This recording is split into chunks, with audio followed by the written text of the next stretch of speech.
नमस्कार, मी गणेश कावळे. मनोब्रह्मा फाउंडेशन अंतर्गत चालत असणाऱ्या संवाद पुनर्वसन केंद्र वडगाव शेरी या ठिकाणी सेंटर इन्चार्ज म्हणून काम करत आहोत.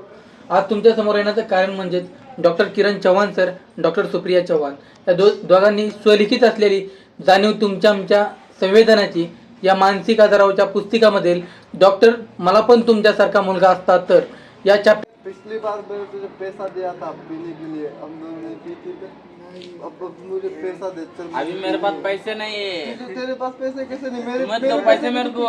मेरे पैसे के तो पी लेता है और तेरे मैं पास तुम्हारे को मेरे बीच में दिया था, तुम्हारे को याद नहीं है। नहीं नहीं नहीं नहीं कुछ नहीं, ऐसा कैसे? तुम्हारे को दिया था मैं, नहीं, तुम्हारे को याद तूने नहीं। कुछ मुझे मैं दिया मिनट नहीं है। था। मैं तुम्हारे को तूने मुझे नहीं कुछ दिया। था। नहीं नहीं नहीं मैं दिया तुम्हारे को, मैं दिया। नहीं नहीं मैं दिया तुम्हारे को। नहीं नहीं नहीं था मुझे। ए तू बीच में मत आ रे। बिल्कुल नहीं, तूने मुझे पैसा नहीं नहीं नहीं बीच में दिया मैं तुम्हारे को। मुझे अभी अभी पी नहीं नहीं नहीं मुझे बहुत ये तुम्हारे को दिया। मला घातला असला. चल घरी. माझी तुला तर समजतच नाही, कुठे रस्त्याला पिऊन आपला पडत राहते. चल घरी. 2 वर्षापूर्वी दारूच्या व्यसनाधीनतेवर उपचार करण्यासाठी माझ्याकडे एक केस आली होती. त्यावेळेस त्यांना खूप जास्त त्रास होत होता, जसं की चिडचिड होणे, हात थरथर कापणे असतील, भीती वाटणे, नैराश्य, अस्वच्छता असेल, बाकीच्या ज्या गोष्टी वाढलेल्या होत्या. त्याची कंटिन्यू उपचार पद्धती चालू होती. त्याचबरोबर त्यांची आर्थिक परिस्थिती पण खूप डाऊन होती. तो पेशंट्स आणि त्यांची आई दोघं जण कुटुंबात राहत होते. जेमतेम पैसे कधीतरी जमा करून ट्रीटमेंट चालू होती. परंतु 3-4 महिने कंटिन्यू ट्रीटमेंट घेतल्याच्या नंतर त्यांनी फॉलोअपलाच येणं बंद केलं. नमस्कार डॉक्टर. नमस्कार. काय खूप दिवसांनी येणे गेलं, काय झालं बरं? माझा निखिल पुन्हा दारू प्यायला लागलाय. खूप प्रमाणात पितो. अरे बापरे, कधीपासून चालू केलं परत? झालं मला वाटतं आता 1-1.5 महिना झाला खूप दारू पितोय. कारण की तुम्हाला मी सांगितलं होतं की त्याला प्रॉपर ट्रीटमेंट मेडिसिन फॉलोअपला पाठवा म्हणून, पण का बरं रस्त्यावर तुम्ही ऐकलं भांडणं नाही? करणं, रात्र रात्र जागणं, संशय घेणं, असं भरपूर त्याचे आता कुठे तो आणले का त्याला सोबत? हो. बोला बरं. निखिल ये, डॉक्टर बोलवतायत.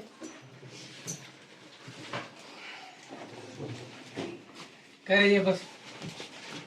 काय नाही केली तू, परत चालू केलं? काय करू डॉक्टर, होईनाच झाले मला. का बरं, का परत ह्या सगळ्या गोष्टी करतोय तू? त्रास होतो, त्रास होतो नाही घेतलं पण तर. पण तुला सांगितलं होतं मी प्रॉपर मेडिसिन घे म्हणून सगळ्या गोष्टी कर. हो पण आता तो कोणाचंच ऐकत नाही डॉक्टर. सगळं मनाने चाललंय. रस्त्यावर भांडणं करणे, रात्रीचं फिरणे, कुठंही काही मनानेच करतो. पहिली केली खरंय का? थोडं का बरं, आता सध्या त्रास काय होतो मला सांग बरं. नाही घेतली तर मला असं थोडं अस्वस्थ वाटतं, भीती वाटते, भीती वाटते, थरथर होते, हा. दुनियाचं कर बरं असते समोर.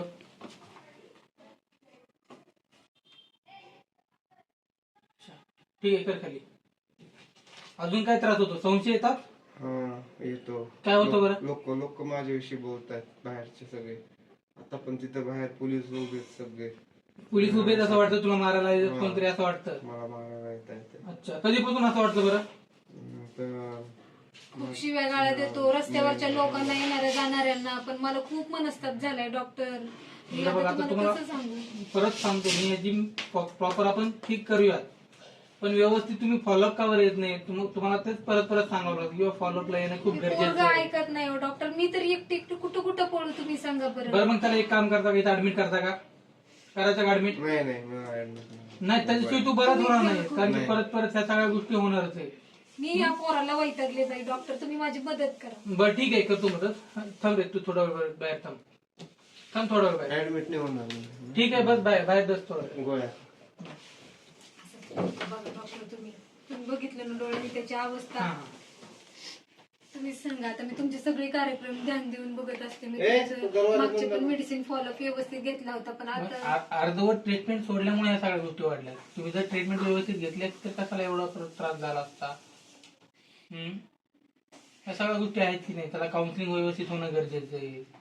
तुम्ही त्याला पाठवतात नाही पाठवतात हे गोष्टी पुढच्या राहील, पण त्याला व्यवस्थित ट्रीटमेंट व्हायला पाहिजे ना. गोळ्या औषध तर व्यवस्थित घ्यायला पाहिजे ना त्याने. डॉक्टर आता तुम्हीच मला मदत करा. खरंच मला तुमच्यासारखा मुलगा असता तर किती बरं झालं असतं बरं. ठीक आहे, चालेल, बघूयात आपण. देतो मी मेडिसिन देतो, का ऍडमिट करायचं त्याला? ऍडमिट केलं तर सगळं व्यवस्थित तुम्ही होते. म्हणाल तसं करते मी. आता मी नाही चुकणार. बरं ठीक आहे, आपण ऍडमिट करूया त्याला. काही दिवस विड्रॉल मॅनेजमेंट झाल्यानंतर थोडं कंटिन्यू करून आपण तुम्ही सोडून म्हणाल देऊया. तसं. आता म्हणाल तसं मी फक्त आता मेडिसिन व्यवस्थित जाऊ दे त्यांना. ठीक आहे, लय म्हणलं. ओके चालेल. पाहिलं मित्रांनो, ही होती अल्कोहोल यूज डिसऑर्डर हे केस आहे. याच्यामध्ये काय होतं किंवा ज्यावेळेस आपण पेशंटला अर्धवट ट्रीटमेंट पेशंट सोडतात, त्याच्यानंतर पेशंट रिलीफ होण्याचे चान्सेस खूप जास्त प्रमाणात असतात.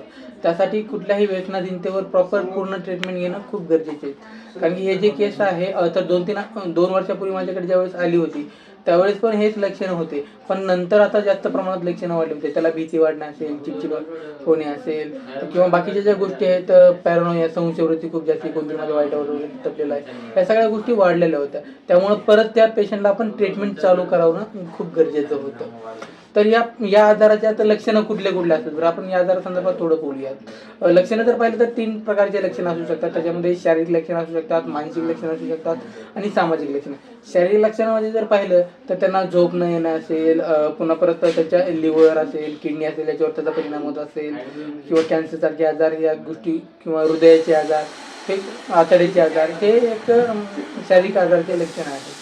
त्याचबरोबर मानसिक जर बघितलं तर त्याला चिडचिडपणा जास्त होणे, नैराश्य येणं, संशयवृत्ती वाढणं, कोणतरी माझ्या वाईटावर टपलेलं आहे, मुद्दाम म्हणून मला मारण्याचा त्रास देत आहेत, झोप कमी लागणं असेल, चिंता वाढणं असेल, निराश होणं असेल, ह्या सगळ्या गोष्टी आहेत ते मानसिक लक्षणं पण त्याच्यामध्ये दिसून येतात. त्याचबरोबर सामाजिक लक्षण म्हणजे जर पाहिलं तर गुन्हेगारी खूप जास्त प्रमाणात वाढते, बेरोजगारी वाढते, आत्महत्याचे प्रमाण जास्त वाढत आहेत, ॲक्सिडेंटचे प्रमाण जास्त वाढत आहेत, हे झाले लक्षणं. त्याच्यावर उपचार जर म्हणलं तर उपचार मुख्य तो त्यांचा प्रॉपर मेडिसिन देऊन त्यांना कंट्रोलमध्ये करणं खूप गरजेचं आहे. त्याचबरोबर मानसोपचार तज्ज्ञाकडे जाऊन किंवा रिहॅब सेंटरमध्ये जाऊन, पुनर्वसन केंद्रामध्ये त्यांना प्रॉपर ॲडमिट करून ट्रीटमेंट करणं पण खूप गरजेचं आहे. धन्यवाद.